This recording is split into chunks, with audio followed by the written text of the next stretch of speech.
కర్షకుడి సంక్షేమమే ధ్యేయమని చెప్తున్న కూటమి ప్రభుత్వం వారి నడ్డి విరుస్తుంది. అసలే పెట్టుబడులు పెరిగి రైతాంగం ఆందోళన చెందుతుంటే పెరిగిన విత్తనాల ధరలు రైతులపై మరింత భారం మోపుతున్నాయి.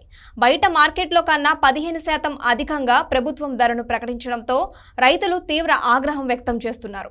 పెడన నియోజకవర్గం పరిధిలోని గూడూరు మండలంలోని రైతు సేవా కేంద్రాలకు 6 తడి విత్తనాలను, గూడూరు మండలంలోని 12 రైతు సేవా కేంద్రాలకు 70 క్వింటాల వరకు, పెడన మండలంలో 90 క్వింటాల వరకు ప్రభుత్వం దిగుమతి చేసింది. గత ప్రభుత్వం ఇవే విత్తనాలు 105 రూపాయలు ప్రకటించాక ప్రైవేట్ వ్యాపారస్తులు, దళారులు 110 నుంచి 120కి అమ్మకాలు చేశారు. వీటిలో 80% సబ్సిడీ పోగా కేవలం 20% మాత్రమే రైతుల నుంచి నగదు తీసుకొని విక్రయాలు చేశారు. అందుకు భిన్నంగా ఈ ఏడాది ప్రైవేట్ వ్యాపారస్తులు కిలో 110 నుంచి 120కి అమ్మకాలు చేస్తుండగా ప్రభుత్వం మాత్రం అదే రకంలో 120 రూపాయలని ప్రకటించింది. విషయం తెలుసుకున్న రైతులు, స్థానిక వ్యాపారులు ప్రైవేట్ వ్యక్తుల వద్ద కొనుగోలు చేస్తున్నారు.